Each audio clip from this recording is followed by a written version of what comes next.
მოგესალმებით ყველას, ვინც გვისმენს და გვიყურებს, უსმენთ და უყურებთ შტაბს, გიო მელაძეს, ლუკა წულაძეს და ვაგრძელებთ პროტესტზე და იმ მოვლენებზე საუბარს, რაც ჩვენს ქვეყანაში მიმდინარეობს და არა მარტო ჩვენს ქვეყანაში. მათ შორის სამეზობლოში, რეგიონში და მათ შორის იმ სივრცეში, რომელსაც რუსეთი ასე ვთქვათ თავისი გავლენის სფეროც განიხილავს და იქნება ამებსაც შევეხოთ რა, იმიტომ რომ პროტესტი პრინციპში ბევრ ადგილს მოედო, ლოგიკურიც არის და ამაში გარკვეული კანონზომიერების დანახვაც შეიძლება. პირველ რიგში რაც მინდა ვთქვა, ასე ვთქვათ, გიოსთან მისამებამდე რაც მინდა ვთქვა, გარკვეული წვეტილი ინფორმაციები მოდის მედიიდანაც და ისე ასე ვთქვათ, ანუ ღია წყაროებიდანაც და პირადი ინფორმაციაც მოდის, რომ თქვათ, კარგად არ ეკცევიან პოლიტპატიმრებს ციხეებში, იქ საშუალო აღსრულების დაწესებულებებში და ამასთან დაკავშირებით მინდა ვთქვა, რომ ადამიანები, რომლებიც ამას აკეთებენ, ანუ გულისხმობ რეჟიმის უფროსებს, ვიღაც კორპუსების უფროსებს, შეიძლება სართულის რაღაცა ოფიცრებს და ასე შემდეგ. ის ადამიანები, ვინც ამაში იღებენ ზოგადად მონაწილეობას, ამ ადამიანებმა უნდა იცოდნენ, რომ როდესაც დრო მოვა, უსაფრთხოების გარანტიებს ვერ მიიღებენ. არ ვიმუქრები, უბრალოდ უსაფრთხოების გარანტიებში ვგულისხმობ იმას, რომ როდესაც რეჟიმი იშლება, გარკვეული ადამიანები გარკვეულ გარანტიებს იღებენ იმის საფასურად, რასაც ისინი არ გააკეთებენ, თქვათ, ნაკლებ წინააღმდეგობას გაწევენ, ან წინააღმდეგობაზე უარს იტყვიან ხოლმე რა. მაგრამ ეს საშუალო აღსრულების დაწესებულება ისეთი რაღაცა, რომ მაგ მოლაპარაკებებში, როდესაც რეჟიმის წასვლის უსაფრთხოების გარანტიების მიღების მოლაპარაკებები არის, ესენი არანაირად არ ხვდებიან რა.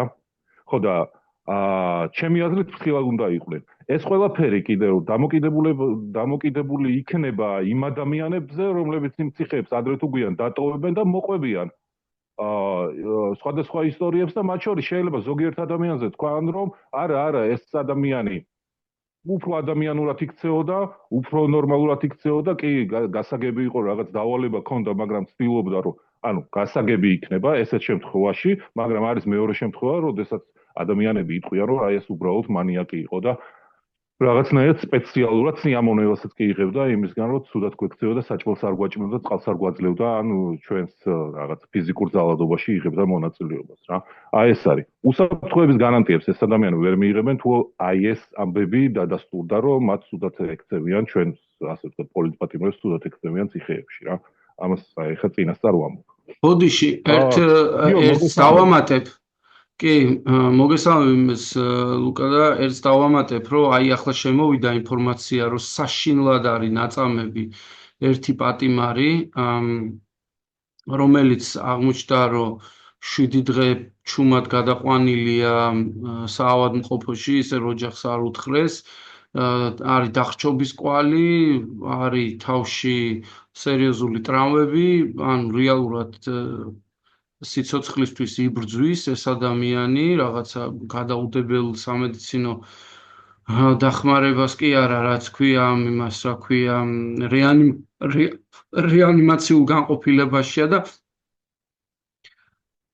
მოკლედ ეს მთელი, ასე ვთქვათ, ფიქცია, ბლეფი, რომ სახელმწიფო ქმნიდა უსაფრთხო ციხეებს, ჯერ ხო ამ პოლიტიკურმა პატიმრების რეალობამ გააშიშლა და აღმოჩნდა, რომ ეს ყველაფერი ტყუილია, თუმცა წლებია გარკვეული ჯგუფები ამ საქმეში ჩახედული ლაპარაკობენ, რომ სინამდვილეში ამ მოჩვენებითი უსაფრთხოების მიღმა დგას ძალიან ცუდი სინამდვილე, როცა ფაქტურად კრიმინალმა დაიწყო ციხის კონტროლი და კრიმინალმა დაიწყო იქ რეჟიმის დამყარება, ამიტომ მოიხსნა ეს პოლიციური რეჟიმი, რომ გადაებარა ფაქტიურად კრიმინალს ციხე რა.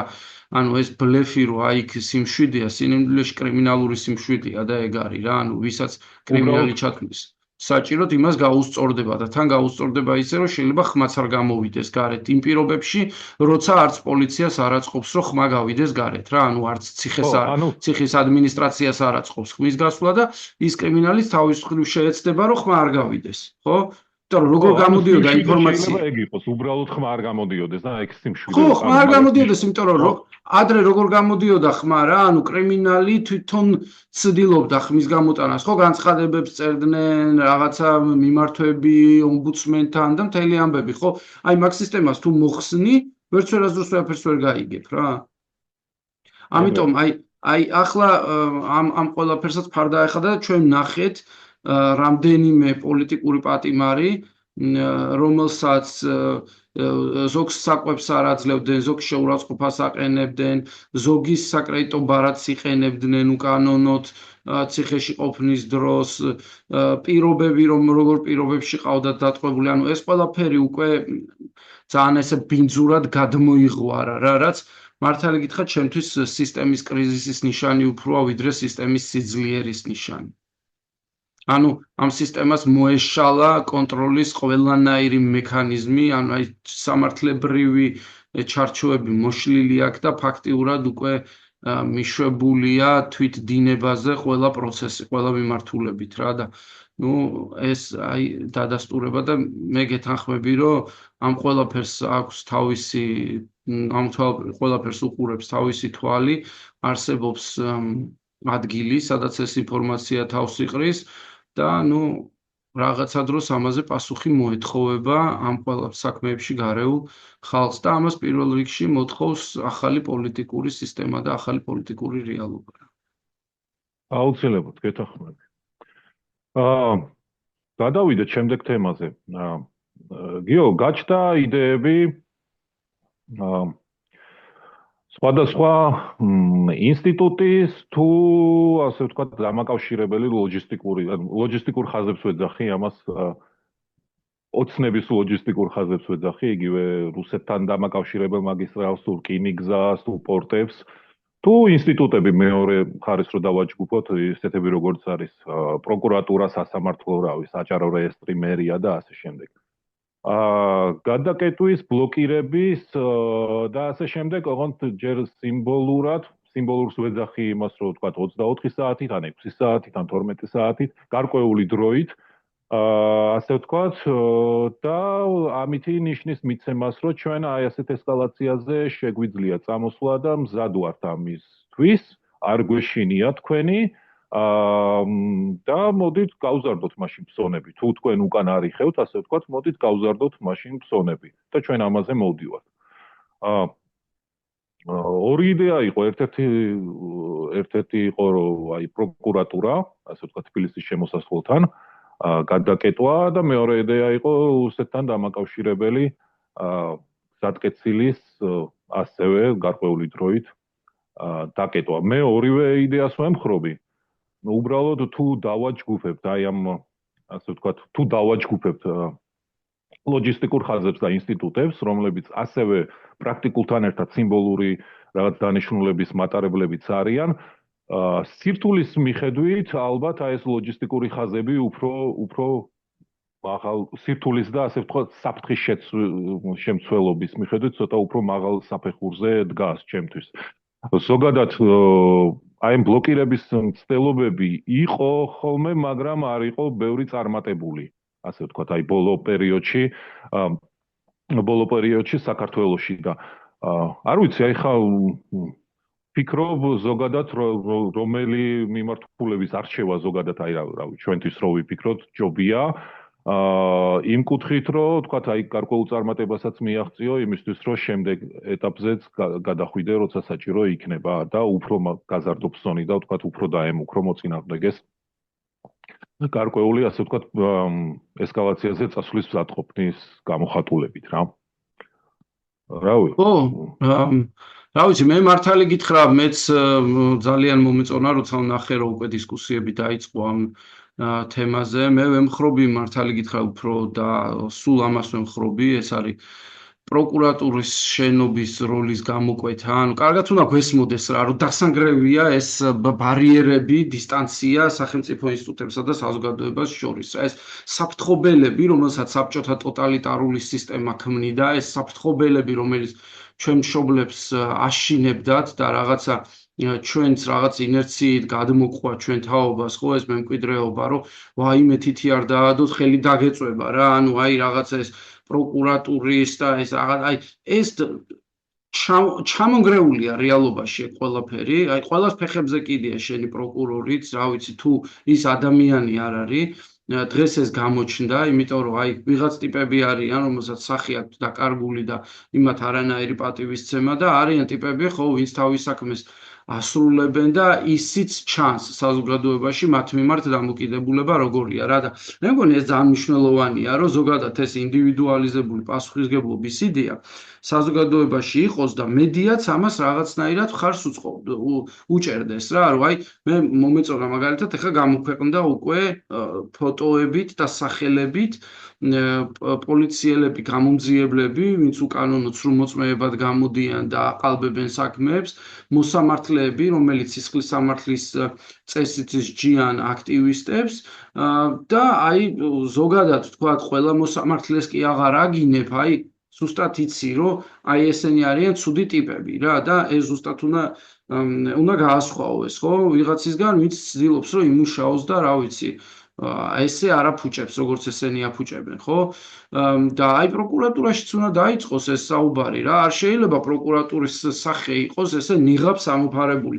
ჩვენ ნიღბისთვის გვსჯიან და თვითონ ძალიან დიდ ნიღაბს არიან ამოფარებული და ქუჩაში რო გაიარო, რა ვიცი, რამდენი ადამიანი გეტყვის თუნდაც ერთი პროკურორის სახელს. ხვდები არა და რამხელა მნიშვნელოვანი ინსტიტუციაა, ხო? ანუ სასამართლო პროცესებზე მაგად გააქვთ ბრალი და იმ მოსამართლის წინაშე საკითხს ეგენი აყენებენ. ამათ რო არ დააყენოს საკითხი, მოსამართლე ვერც ვერაფერს ვერ გააკეთებს.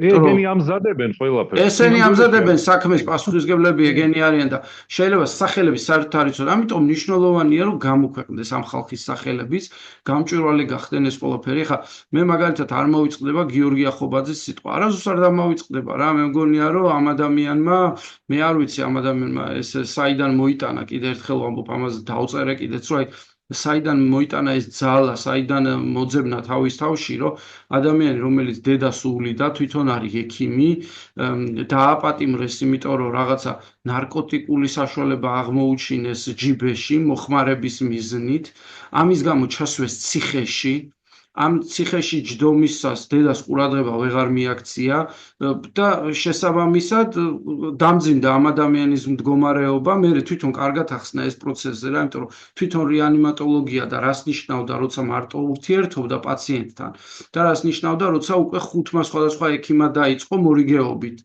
და აღმოჩნდა, რომ აი ეს ადამიანი დამძიმდა და გარდაიცვალა. ეს ციხეში ზის ეს ბიჭი დედამისი არ ესე გარეთ გარდაიცვალა რა. ეს ერთი შემთხვევა ხო არ არის, როცა გაამწარეს ბიჭს სახში შეუვარდნენ და ორსულცოლს ბავშვი დაეკარგა, ხო? ანუ ორსულობა მოეშალა, ხო? ხო, მშობლის გარდაცვალების ხო, მანამდე გული გაუხეთქეს, აგერ ესა რა ქვია, ბაჩანა შენგელიას დედა იყო, ხო, რომელსაც აი სისტემამ გული გაუხეთქა სკოლის დირექტორი რო იყო, ხო? ანუ ესეთი რაღაცეები ხდება და აი ეს პროკურატურის როლი ჩვენ აქედან არ უნდა გქონდეს წაშლილი რა. მარტო მთავრობის და მინისტრების იმების პასუხისმგებლობაზე არ უნდა ვლაპარაკობდეთ. ასე რომ მე უფრო მაგ შენობას ვემხრობი, პლუს ჩემი აზრით შენ მოთხოვნას პასუხობს, რომ მაგისტრალური ხაზია და ეგ მაგისტრალური ხაზიც ჩაიკეტება. მართალია შემომავალია, მაგრამ თუ 10,000 ადამიანის მობილიზება ხდება, ეგ ორივე, ასე ვთქვათ, მიმართულების გადაკეტვას ნიშნავს რა, ანუ 10,000 ადამიანი თბილისის პროკურატურის წინ ნიშნავს, რომ წინა მთელი გზა იკეტება, გადადის ხეივანში, აღმაშენებლის ხეივანი იკეტება და პლუს მეორე მხარე იკეტება რა, ანუ მთლიანი პარალიზება ხდება მაგ მაგისტრალის რა. ხო, გეთახმები, მე ზოგადად აი პორტების მომხრეც ვარ და დამაკავშირებელი ხაზის, ოღონდ მესმის, რომ აი იქ მართლა სამხედრო სიცოცხლე ბრძოლას გაგიმართავს რეჟიმი, იმიტომ რომ მართლა მისი არტერიებია, რომელშიც სისხლი გადის, რომელიც კვებავს რა. და აი გასაგები არის და ამისთვის ალბათ უნდა მოემზადოთ, ანუ პრაქტიკა გვჭირდება როგორც ასეთი რა. ანუ გვჭირდება ის, რომ გავივარჯიშოთ. ხო, მან კარგად უნდა გვესმოდეს. ვიკავებთ და როგორ და მან კარგად უნდა მათ კარგად უნდა გვესმოდეს, რომ ანუ ერთი მეორეს ხშირად ხელს არც უშლის, აი მაგალითად ეს გამტარი, რასაც შელაპარაკობ, ეს გამტარი სინამდვილეში გადადის ნორიოზე. ანუ გლდანს შეუძლია მაგ გამტარი გზის გადაკეტვა რა, რომელიც ტვირთებს ატარებს. პლუს აქითა მხარეს შეიძლება საგზაო და ესეთი ყოფითი მოხმარების გზების გადაკეტვა, ან მცხეთისკენ გამავალი, ხო, დასავლეთისკენ მიმავალი გზების გადაკეტვა. ანუ პარალიზება აი ამ სტრატეგიითაც შეიძლება რა, იმიტომ რომ ნატახტარში თუ კეტავ ტოვებ დასავლეთის გზას და მარტო აქ თუ კეტავ ღიას უტოვებ ნორიოზე შემოსასვლელს, რომ მე თქვა ზაგესიდან გადავიდნენ, ამის შესაძლებლობას უქმნი რა, იქ ჯვართან გადიან ეგენი, ხო?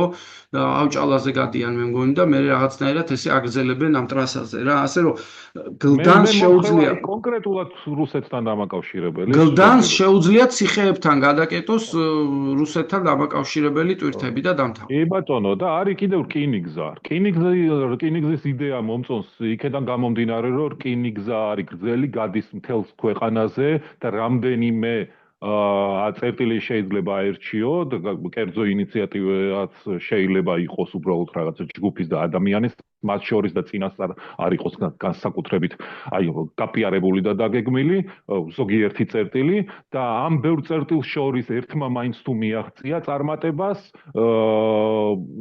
გამოდის რომ ყველა წერტილმა მიაღწია წარმატებას. რკინიგზა არის გაცილებით უფრო მარტივი, ხო? იმაზე რა ვქია, რიკოცზე რკინიგზას კეტავს ერთი ძროხა. კი. წვება ლიანდაგზე და დამთავრებული ამბავია, ხო?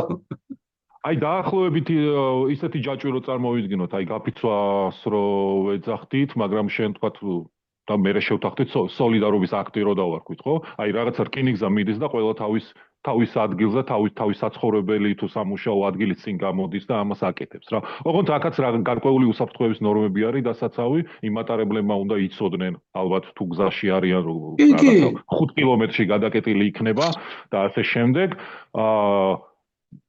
შეიძლება დაჟე იმასაც ვფიქრობ, რომ აი ჩემთვის რო ვფიქრობდი, რომ შეიძლება სამგზავრო მატარებელიც გაატარო თუ რამე არის.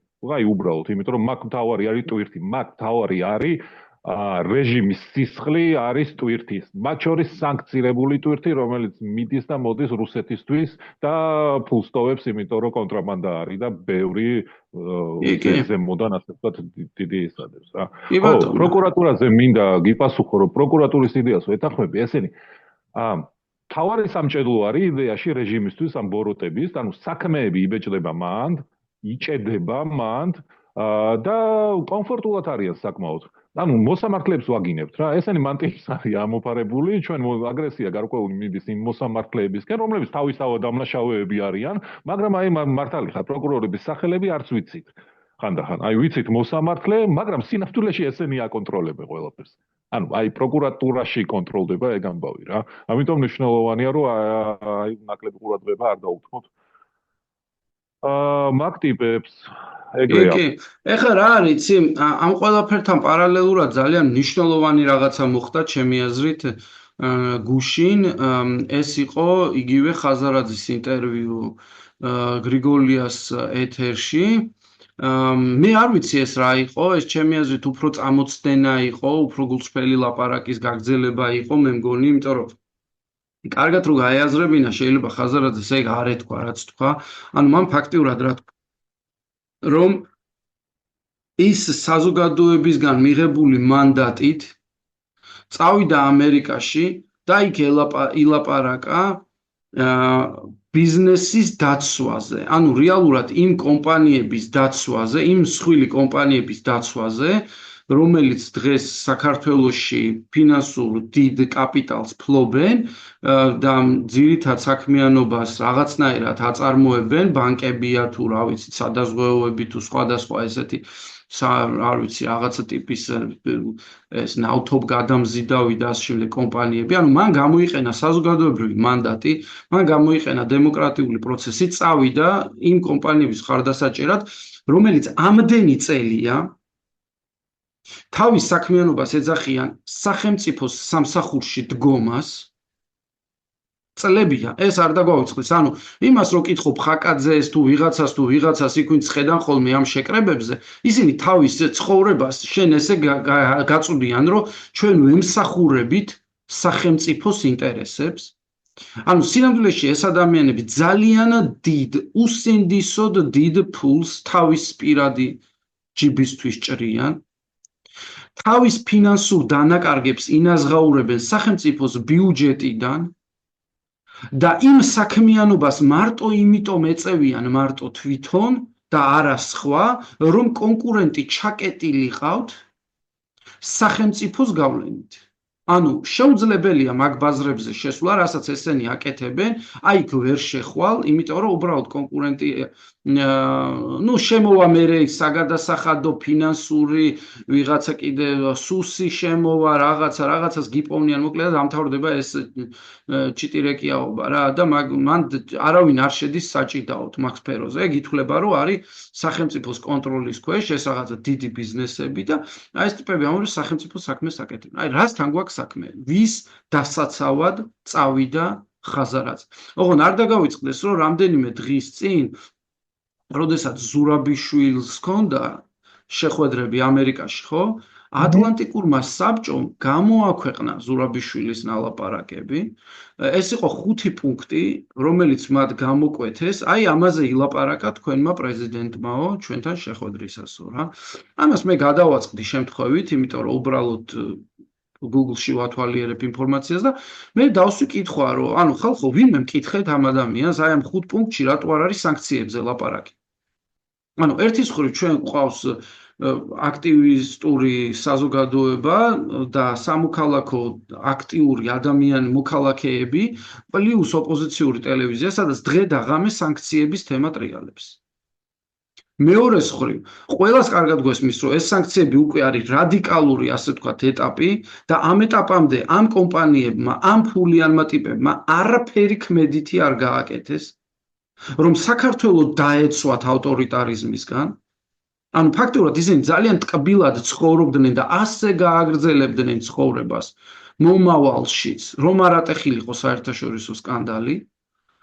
და აი ჩვენ ყველანი ეხლა თითქოს ამ სანქციები და უცბად აღმოჩნდა რომ შენ პრეზიდენტი მიდის იქ და რა ვიცი სანქციების მესიჯი არ ჩანს და მერე მიდის ასე ვთქვათ ეს ოპოზიციის სახელით ერთ-ერთი პარტიის წარმომადგენელი და პირიქით ლაპარაკობს იმაზე რომ იქნება ჩვენ კომპანიებს სანქციები არ დაადოთ, ხო? შემოტრიალდა რეალობა რა. ანუ 180 გრადუსით ბევრისთვის მოტრიალდა ეს ყველაფერი რა, იმიტომ რომ მე მგონი ბევრი დაიბნა, საერთოდ რასთან აქვს საქმე რა. მიმართლე გითხრა მეც ოდნავ დაბნეული ვარ, მე ხა ყველაფერში გეთახმები. უბრალოდ თან პარალელურად და ანუ იმაშიც რომ უცნაურად დაჯგუფდა ასე ვთქვათ სალომე ზურაბიშვილის და რა გვარია კაცო ეს ლევოს შეფი. ხაზარაძის ბოთიში ყველასთან. გამოვიწყდა ხაზარაძის გვარი. და ხაზარაძის აი ეს განცხადებები რა, რაღაცნაირად უცნაურად დაალაგდა. უბრალოდ სადღაც ვფიქრობ, რომ ბიზნესთან შეთავაზებას რაღაცა მესიჯს ხო არა აქვს ადგილი, რომ აი გარკვეული არჩევანის მიცემას, რომ აი შეიძლება იყოთ სანქცირებულებს შორის თქვა ბიზნესთან ერთად თუ ჩაყვებით ბოლომდე მას, ან შეიძლება აქეთ მხარეს არის რაღაც შანსი, რომ ვილაპარაკოთ თქვენთვის სანქციების არიდებაზე. ანუ აი რაღაც არჩევანის წინაშე დაყენებას ბისთვის მესიჯის გაშვებას ხო არა აქვს. თუმცა ესეთ მესიჯს რო უშვებდი, ალბათ პირად მოლაპარაკებებში უფრო გაუშვებდა, იმიტომ რომ ეს ადამიანები უფრო ასე არიან მიჩვეული, ანუ ღია წყაროებით ასე ვთქვათ მესიჯების გაშვებას, მანდ არ არიან ჩვეულები, უფრო პირად მოლაპარაკებების დროს მით უმეტეს ბიზნესმენებთან და ბიზნესმენები, ხო?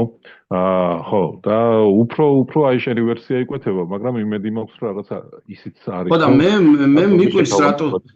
მე მიკვირს რატო დაიბენი შენ რა, იმიტომ რომ მე მგონია რომ ჩვენ ამაზე ვლაპარაკობდით რა იდეაში და პირიქით მე მგონი დადასტურდა ის რაზეც ვლაპარაკობდით რომ სინამდვილეში საქმე გვაქვს რაღაცა ჯგუფთან ადამიანების რომელსაც ზოგს პოლიტიკაში ზოგს ბიზნესში ზოგს კულტურულ ცხოვრებაში აქვს რაღაც გავლენები აი სხვა შორის იგივე ხაზარაძეს რა თავისი რაღაცა ამ TBC არტეთი თუ რაღაცა გადაცემებით და პრემიებით, ლიტერატურული პრემიებით რაღაცა, ეს კავშირი აქვს რა, ამ ვთქვათ მწერლებთან, არის თუ ხელოვანებთან და ასე შემდეგ და აი ეს ასე ვთქვათ წრე, მას აქვს თავისი ხედვა, როგორი უნდა იყოს საქართველო. და ეს წრე პრინციპში რაღაცნაირად შეძლებს ერთმანეთში გაინაწილოს როლები რა, ვიღაცა ოპოზიცია იყოს, ვიღაც მთავრობა იყოს რა, მე ხა კაი თუ ივანიშვილს ძალიან უნდა რომ მარტო იყოს მთავრობა, ნუ სანამ ცოცხალია იყოს პრინციპში შეიძლება ეგრეც დაუშვას ვიღაცამ რა და მე სხვანაირად გადავლაგდეთ რა, იმიტომ რომ აი ეს იდეა, ეს საბჭოური იდეა, ტოტალიტარული იდეა, რომ ადამიანების ერთი ჯგუფი აი ფეოდალები ხო ამას რა ვიცი რამდენჯერ მithქვამს ჯერ კი ეწლების წინ საბჭოთა კავშირი ეს იყო ჩვეულებრივ ფეოდალიზმი უბრალოდ თანამედროვე სახის ფეოდალიზმი სადაც რაღაც რაიკომი CKTK ტიპები პრინციპში მუდმივი მმართველები ნუ იქ ახლა შიდა გადაადგილებები და კონფლიქტი ხდებოდა მაგრამ იმ წრეში შესვლა სულ სხვა რაღაცა იყო რა ხო აი ეს ტიპები მართავდნენ და ყველა დანარჩენი რაღაცა დადიოდა არჩევნებზე ერთი ისა სიაში ერთი კანდიდატი იყო და იმას ხაზავდი რა. აი, რაღაცა ეგეთი რეალობა წარმოიდგინეს ამ ტიპებმა, მაგრამ ჩინეთსაც აქვს სხვადასხვა ეგეთი მართვადი კაპიტალიზმი და რაღაცა ეგეთი სისტემა რა. თითქოს ბიზნესი აქვს, მაგრამ აი ძალაუფლებას ვერ შეცილები კომუნისტურ პარტიას. იქ ოღონდ ეგ გაფორმებულია ღიად, რომ აი კომუნისტური პარტიაა რა და ჩვენთან ეგრე არ არის. ეხლა ჩვენთან მაგას ვინ გაგაფორმებინებს, ხო? ერთი პარტიის მმართველობას, არა? ამიტომ ფაქტიურად რა გამოვიდა ეხლა თუ ყველა ერთ საქმეს ემსახურება ივანიშვილიც იმას ცდილობს რომ სანქციები აირიდოს და აგერ ოპოზიციიდან ხაზარაძეც მისივე სანქციების არიდებაზე ჩალიჩობს ესე იგი რაღაცა გვაქვს ეს ბლეფი რომელშიც ძნელია გაარჩიო ხო ვინც რომელ მხარეს არის რა ვიცი ჩემთვის მაგალითად აქ სიახლე არ იყო მე კარგად მაქვს ეს წარმოდგენილი და ამაზე სულ ლაპარაკობ და ამის გათვალისწინებითაც კი მაინც ნებისმიერ ოპოზიციურ პარტიას მივცემდი ახლავე კიდე მეორე ხმას, მხოლოდ იმიტომ, რომ აი ეს იდეა, სადღაც აი ამ ერთი პარტიის შენარჩუნების მმართველობაში და ყველა ოპოზიციაში დანარჩი ხო, აი ეს დამტრეული ხო და ეს შიდა კონფლიქტი შექმნილი ხო პოლიტიკური წნეხი რა, იმიტომ რომ ცვლილება მეგონი მაინც ძალიან მნიშვნელოვანი ამბავი. აი ყველაზე ძალიან ეგმაღიზიანებს, აი რა მნიშვნელობა აქვს, როგორ არა აქვს მნიშვნელობა.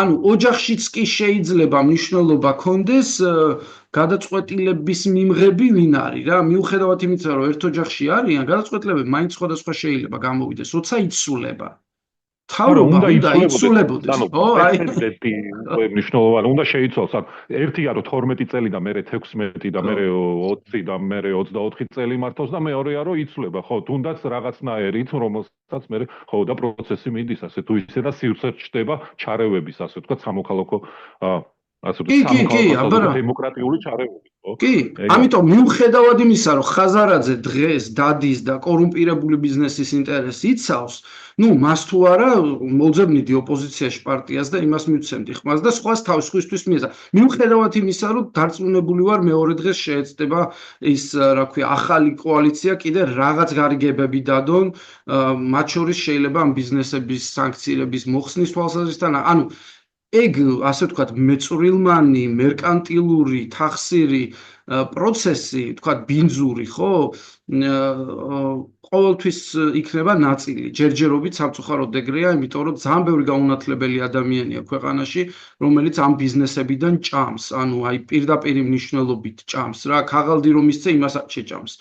ამიტომ ამას ჯერაფერი არ ეშველება სანამ თქვათ ერთიანად რაღაც დიდი ძვრა არ მოხდება ხო და ამას ეს დროის ამბავია მაგრამ დღეს ცვლილება აუცილებელია ამის გათვალისწინებით მაინც მაგრამ ნუ მე მართალი გითხრა რა თქმა უნდა კიდევ ერთხელ მეწყინა მაგრამ მე მგონი რომ ეს უნდა კარგად უბრალოდ გვესმოდეს და ბრძოლის ნაწილია ეს რეალობა და აი ესე რა გავაგრძელოთ ამ პირობებში როგორც არის ხა რა ვიცი, ან მეორე რაღაცაზე დავფიქრდეთ, რომ მოდი ვცადოთ და რეალური პოლიტიკური ახალი პარტიის შექმნაზეც ვიფიქროთ. ყველამ თქვათ, ვიც თulis, რომ აი, იცი რა, რეალობაა და ამაზე თუ გინდა შემდეგი პოდკასტი ჩავწეროთ, როგორ იქნება პოლიტიკური პარტია, რა, ჩვეულებრივი ორგანიზაციაა.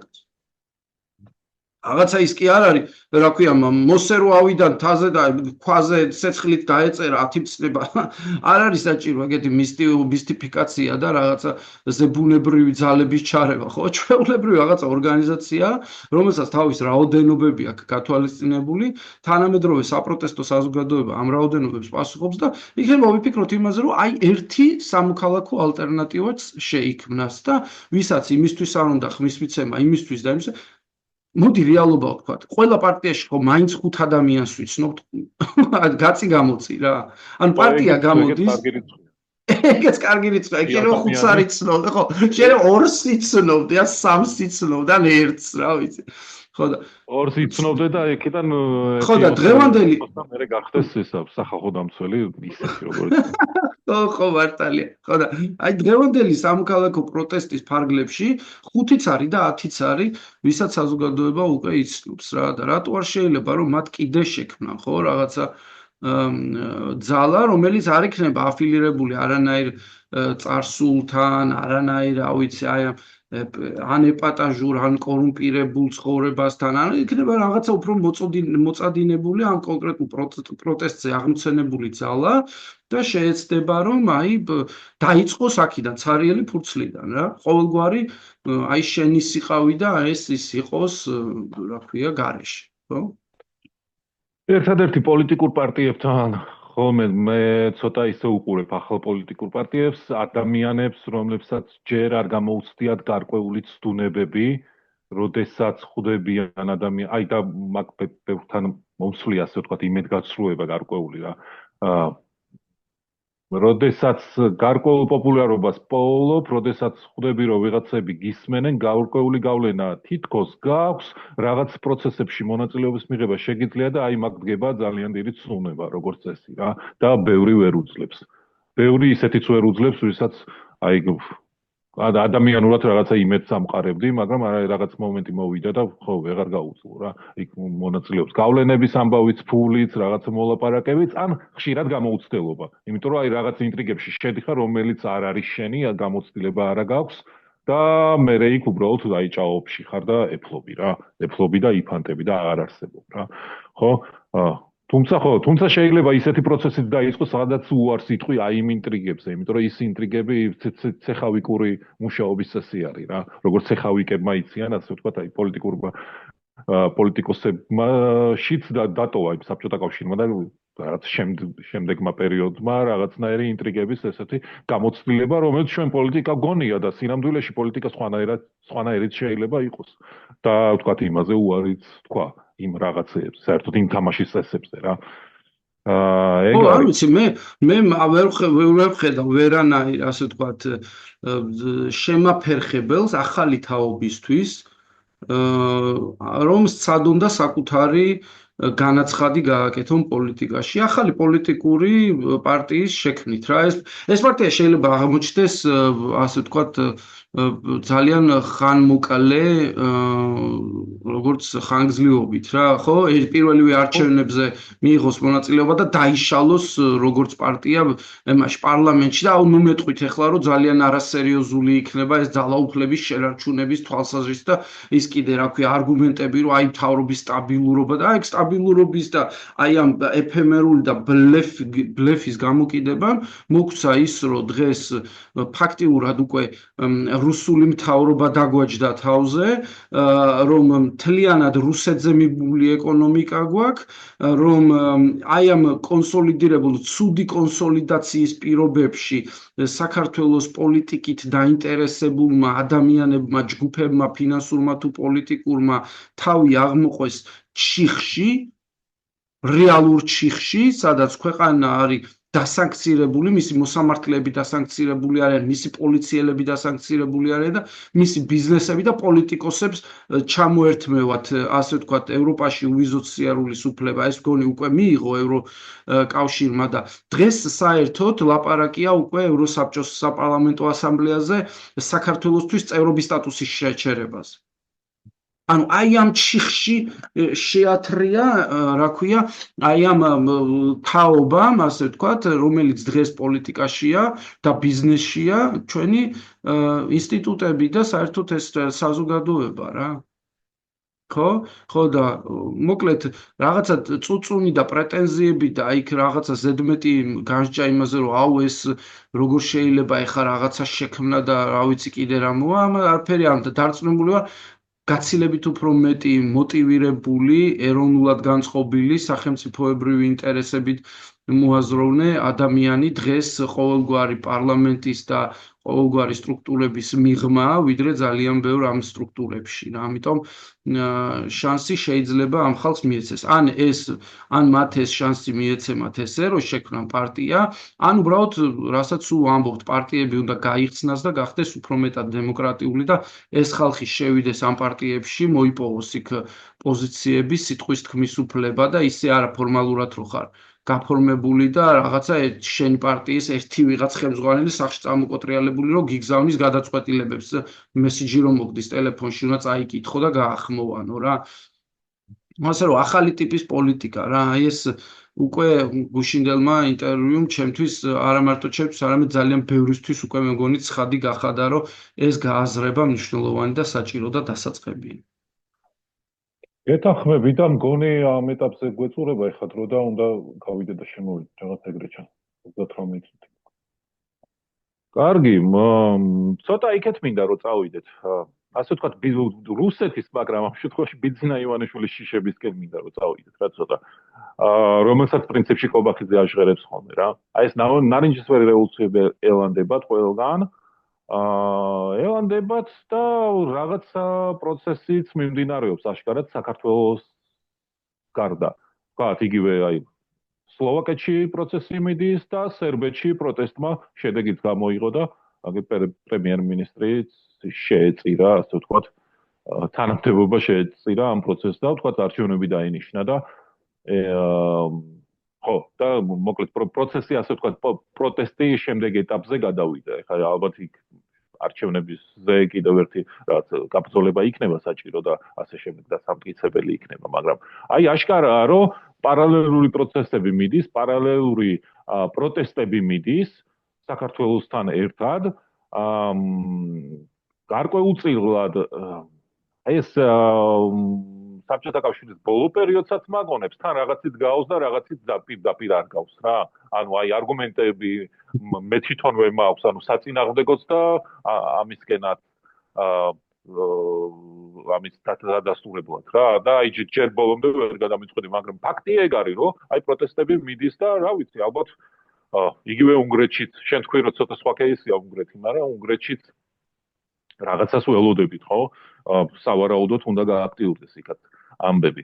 ხო და ამ ყველაფერში კობახიძე აკეთებს კიდევ განცხადებას და ახსენებს აკერმანს, კანვას, ჯორჯიას და ასე შემდეგ და აი რაღაც ამ პროცესებთან შენი სახელი ამომიგდო მეხსიერება. ადრე შენს გახსენებდნენ ასე ვთქვათ ამ კონტექსტში. იგივე კანვასთან დაკავშირებით. ხო არ გაგვცე მაგაზე პასუხს. მე მინდა რომ იცი რა არის, ანუ მე მგონია რომ ანუ ჩამოშლის კიდევ ერთი ნიშანია ეგ რა, უკვე რაღაც აი ხელების ცეცებას და ხელების ფათურს რო იწყებენ და აი ზუსტად რუსულ გადმოთარგმნილ წინადადებებს რო ქართულად გეუბნებიან რა, კანვასის რევოლუცია და რაღაცა სისულელები, მაგრამ ეს ერთი ნაწილი, მაგრამ აი მანამდე რა მინდა იცი თქვა რომ რა მაგარი რაღაცაა, რომ ჩვენ დავიწყეთ მართლა ჩვენ დავიწყეთ და მერე იყვნენ რუმინელები, მერე იყვნენ, რა ქვია, სერბები და ეხლა არიან სლოვაკები.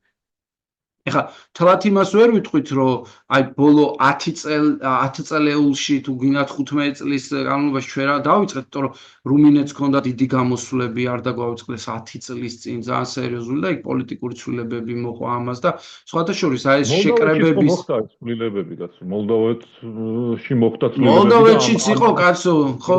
კი, ესეც განაპირობა ის, რომ მოლდოვეთი აი ხა თითქმის კი ბატონო, კაცო, პოლონეთშიც იყო რამხელა გამოსვლები იყო პოლონეთშიც, უნგრეთშიც რამხელა გამოსვლები იყო და ანუ ეს ზოგადად რაღაცა ეს დიდი, ასე ვთქვათ, მძლავრი სახალხო გამოსვლები ახასიათებს ამ ბოლო 10-15 წელს რა.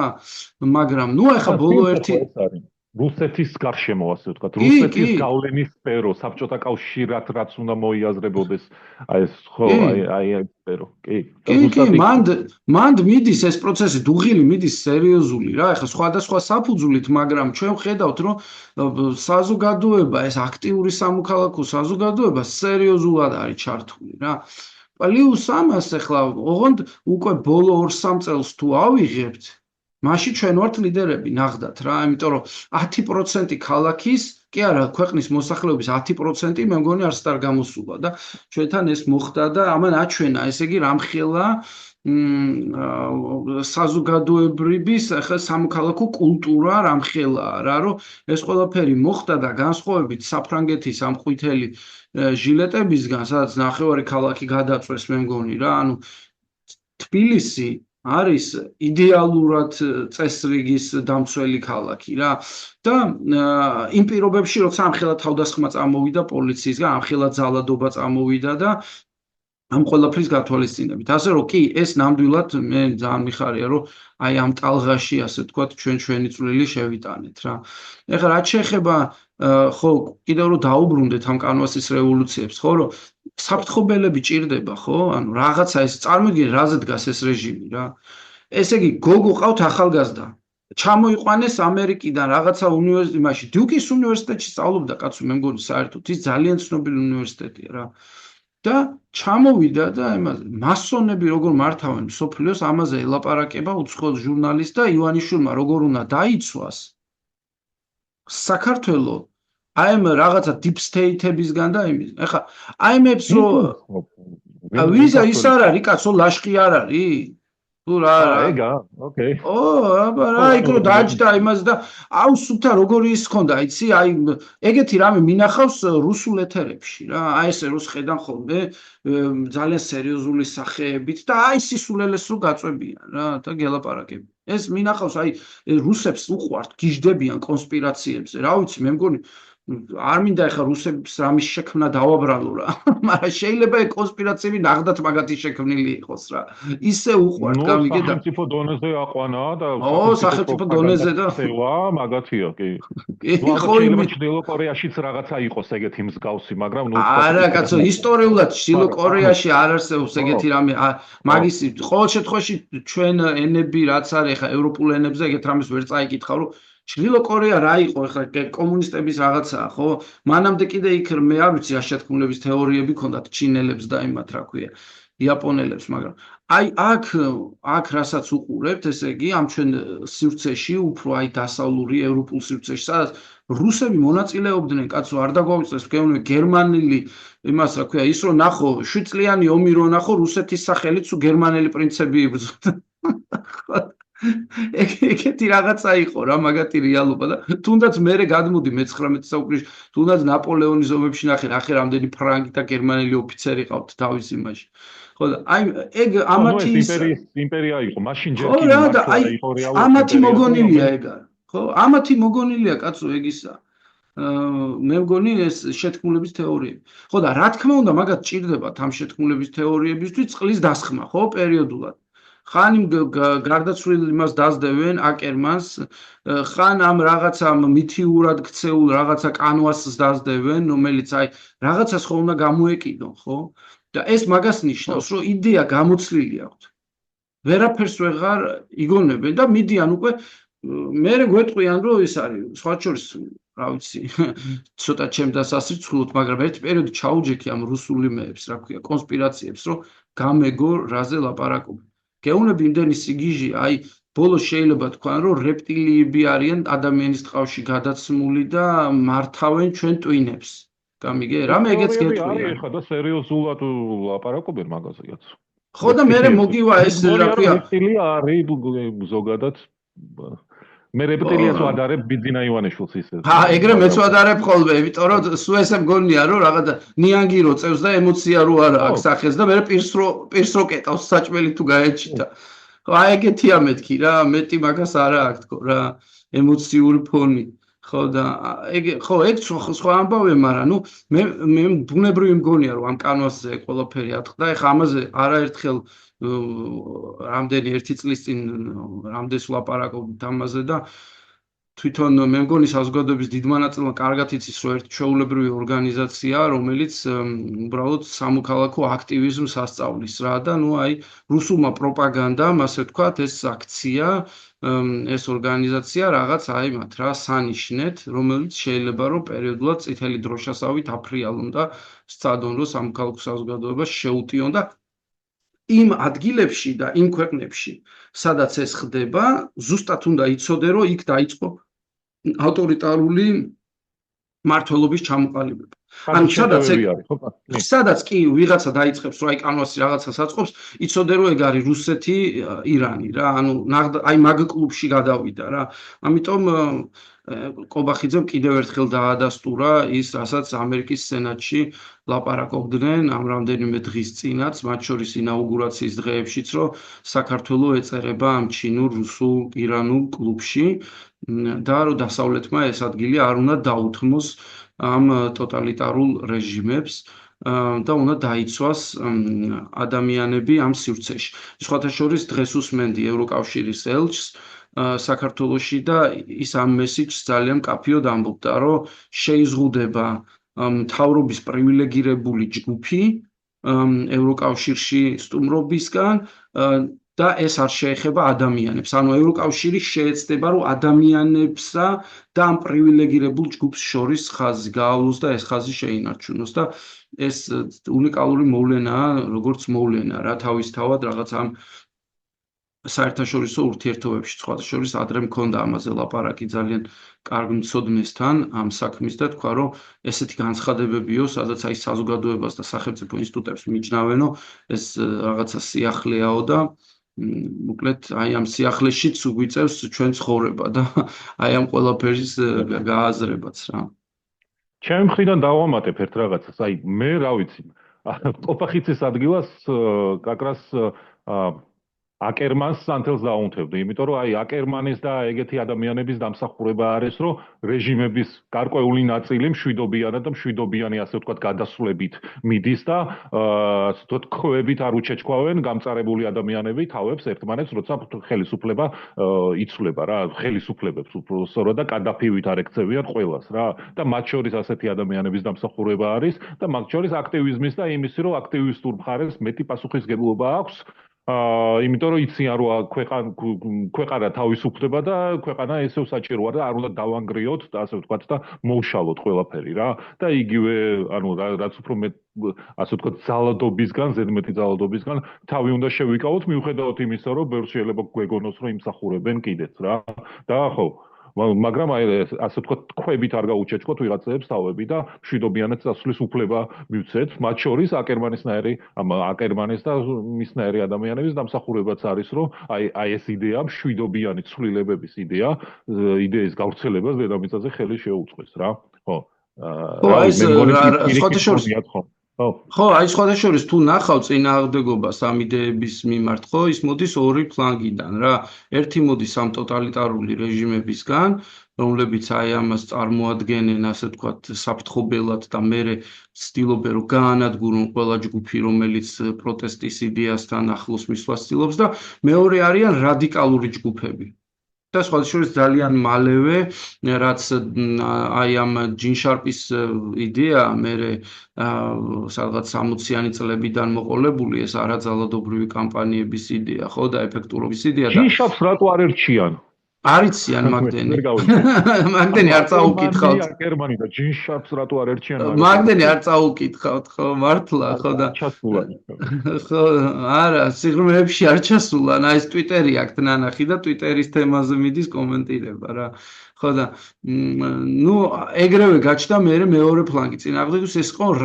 რადიკალური ჯგუფები რომლებიც ამბობდნენ რომ არა რა მშვიდობიანად არა აი ძალადობით და რაღაც ანუ ორი მოძალადე ჯგუფი ერთი რომელიც რაღაცა პროლეტარიატის ძალადობას ქადაგებს და მეორე რომელიც ტოტალიტარული მთავრობის შექმნის მომხრეა და ტოტალიტარიზმის მომხრეა უკვე როგორც სახელმწიფო მოძალადე სახელმწიფოს იდეის მომხრეა აი ეს ორი ჯგუფი ცდილობს გაჭრიტოს იდეა მშვიდობიანი ძალაუფლების მშვიდობიანი გადაბარების არჩევნების დემოკრატიის და მდგრადი განვითარების აი დანარჩენს დასკვნებს უკვე გამოიტანს მსმენელი, რასთან გვაქვს საქმე.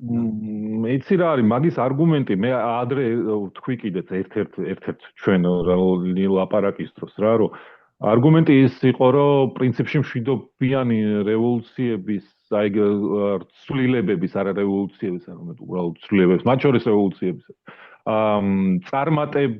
წარმატებებში გარკვეული თეთრი ლაქა თუ შავი ლაქა გაჩნდა. ანუ აი 2000-იანების შემდეგ მე უკვე წარმატებებმა მოიკლო წარმატებულმა პროცესებმა და იქ ჩაითვალო, რომ შეიძლება ავტორიტარებმა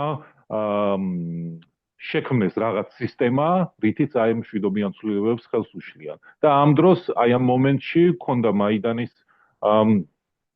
მაგალითი, სადაც მშვიდობიანად დაიწყო ყველაფერი, მაგრამ შემდეგ ასე ვთქვათ, ბრძოლაში გადავიდა და ვთქვათ, ამან აი უფრო ჰიბრიდულმა წინააღმდეგობამ მშვიდობიანმაც და ასე ვთქვათ, ხელის შებრუნებამაც ვთქვათ, მოიტანა წარმატება იმ კონკრეტულ მომენტში და кейსის რა. ხო, თუმცა ხო, მეც დავკვირვები ვარ შენს, ანუ სწორი დაკვირვება გააკეთე ხა, რომ აი ეს უფრო ძალადობის მომხრე ჯგუფები არიან და ავტორიტარიზმის მომხრე ჯგუფები მეორე მხრიდან. და ხო, ვინც აი მშვიდობიან ცვლილებებს, ასე ვთქვათ, აგინებს, იგდებს და აუფასურებს როგორც წესი, რომ ხო. ამის მიზეზი კიდევ ვიცი რა არის? ბევრი ლიტერატურა შეიქმნა, რაღაცა ფილმები არსებობს, რაღაც მასალები არსებობს ამ მშვიდობიან ცვლილებებზე, აქტივიზმზე, ბრძოლის წესებზე, არაძალადობაზე და ბევრმა წაიკითხა და ბევრმა ჩათვალა, რომ აი როცა ახალი ხარ, საქმეში შედიხარ და რო გონია, რომ ყველაფერი ძალიან ადვილია და ბევრი ალაპარაკდა, რომ აი არაძალადობრივად ამას გავაკეთებთ, მაგრამ სიღრმისეულად არ ესმის, ხშირად მქონია ეხა მომისმენია ვთქვათ აი ამაზე ლაპარაკი და აშკარად ხვდები რომ სიღრმისეულად არ ესმის ეს საკითხი და წარუმატებლობას როცა წარუმატებლობა დგება, ასე ვთქვათ, მე ბრალდება არაძალადობას და არა კონკრეტულ ადამიანების ჯგუფს, რომელმაც უბრალოდ აი ეს არაძალადობა ბოლომდე არ ესმის, მაგრამ წამოიწყეს და სადღაც გაიჭერეს რა, ეგეც არის. კი, აი ხო, რა ვიცი. იცი როგორი რაღაცა არის, ზოგადად არაძალადობა არის განათლებული ადამიანების კამპანია. არაძალადობა არ არის ემოციური, არ არის სპონტანური, არ არის რაღაცა ასე ვთქვათ, სპორად აი ხო, სპონტანური რა. მყისიერად წარმოშობილი წინასწარი მომზადების გარეშე. ეს არის დაგეგმილი, ეს არის გააზრებული კამპანია, რომელსაც სჭირდება დრო, რომელსაც სჭირდება მომზადება, სჭირდება კომუნიკაცია, სჭირდება განსხვავებული საზოგადოების, განსხვავებული ჯგუფებისთვის მორგებული სხვადასხვა ტიპის ინსტრუმენტების გამოყენება, რომ შექმნას მსხვილი ერთობა, აი მაქსიმალურად დიდი რაოდენობა ადამიანების, რომელიც კონკრეტულ შემთხვევაში კონკრეტულ ცვლილებას დაუჭერდა მხარს. ხო? ამაზე ჩვენ სხვათაშორის ვთქვით და ეხლა კიდე ერთხელ ვიტყვი რაღაცნაირად უნდა ჩავწეროთ ეს დაგეგმვის ვიდეო და საზოგადოებას ვაჩვენოთ ეს მორჩილების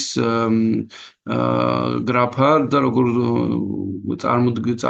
შეიძლება წარმოიდგინოს ზედ ძალაუფლების გადანაწილება და მოკლედ ამაზე ვიფიქროთ დიდი ხნით არ გადავდოთ ეს ამბავი რა. იმიტომ რომ ეხლა როგორც ისეთი პერიოდი ჩანს რომ შეიძლება მეორე ტალღა შეიქმნას უკვე აქტივიზმის აი ცოტა აი ამ თითქოს დასტაბილურებულ ფონზე ხა არ ვიცი იქ რაღაცა ციხესთან არის დიდი ამბები ეს ადამიანი რო კინაღამ იქ მოკლეს აგერ მშობლებს რას უშვებიან თავის შვილებს რო აყურებინებენ ამ სასამართლოებზე ესე უსამართლოც რო ჩაგრავენ და ყოველგვარი მტკიცებულებების განხილვის ყველაფრის გარეშე უბრალოდ ესე იყავთ ციხეში ამაღლობელის საქმე აგერ ადამიანი რომელიც უბრალოდ ძევლად ყავთ ციხეში და მე 18 დღეა ხო შეიძლება მე-19-ია უკვე შიმშილობს და უკვე კატასტროფული მდგომარეობა შეიძლება თან გაგრძელდეს ხო და ასე რომ არ ვიცი ამას ყველაფერს რაღაცა თავისი აუცილებლად მოყვება და ყოველ შემთხვევაში ჩვენ ვისთანაც ურთიერთობთ, იმ საზოგადოებისთვის შეიძლება საინტერესო იყოს გააზრება, სხვადასხვა ინსტრუმენტები თუ როგორ შეიძლება გავიაზროთ რეალობა, მერე მოქმედების გეგმა როგორ წარმოვიდგინოთ და ასევე შეიძლება აუხსნათ, მცირედ აგეგმვის ესეთი პატარა სადემონსტრაციო ჩავატაროთ, ესეთი სავარჯიშო და აუხსნათ, აი მაგალითად რატო ვლაპარაკობდით პროკურატურის შენობის მნიშვნელობაზე და არ ვლაპარაკობდით რაიმე სხვა შენობის მნიშვნელობაზე რა. ასე რომ ახლა მე მგონი ცოტა კი გაგვივიდა ბატონო. ჩვენ დრო, ძალიანაც ვარ გადავაცილოთ. მჰმ. მე მაშინ ვიტყოდი რომ ორ შეგახსენებთ რაღაცას ყველას დაალაიქოთ ჩვენი page-ი, თუ გინდათ რომ გაიგოთ ხოლმე ახალი ვიდეოების გამოსვლის შესახებ. კი ბატონო, ორ რაღაცას დავამატებ, ორ რაღაცას კი არა, ერთ რაღაცას დავამატებ, ანუ მორჩილების რუკაზე, რომ ანუ რაც ახსენე შენ, ეგ იდეა გქონდა, კარგი თული არის, მაყურებლისთვის ვამბობ. უბრალოდ რაღაც ტექნიკურად ისე რომ აი ამ ფორმატში გადმოგვეცა, აი აქ შეიქმნა გარკვეული პრობლემა, რომ აი გამოჩენილიყო ის, რაზეც ვილაპარაკებთ და თან გვინდა რომ კარგად გაჩვენოთ და თან აუხსნათ და წავიმუშაოთ ჩვენ თვითონაც რა. ხო, თუმცა ვფიქრობ, რომ ალბათ მაინც უნდა გავაკეთოთ და რაღაცა ტექნიკურ ხარვეს, ასე ვთქვათ, ხო, ტექნიკური მხრიდან ხარვეს ახლა მაყურებელი გვაპატიებს და ნუ ვინც ვერ გაპატიებს, ვერ გვაპატიებს რა. როგორც არის, ისე შევთავაზოთ, ასე ვთქვათ. იმიტომ რომ ახლა მე და შენ რომ ვმუშაობდით მარტო, აი ამ ფორმატში ვიმუშაობდით, რაც გვაქვს რა და ახლა რაღაცნაირად მაყურებელიც მსმენელიც რაღაცნაირად გაუძლებს იმ დისკომფორტს რა. ეგ არის. მე შეგახსენებთ რომ რავი გამოგვიწერეთ, დაგვიკომენტეთ და მადლობა ყველას ვინც გვიკომენტებს, ვინც გვილაიქებს და ვინც გამოგვიწერა და რავი გავაგრძელოთ ეგრე. აბა დროებით. დროებით.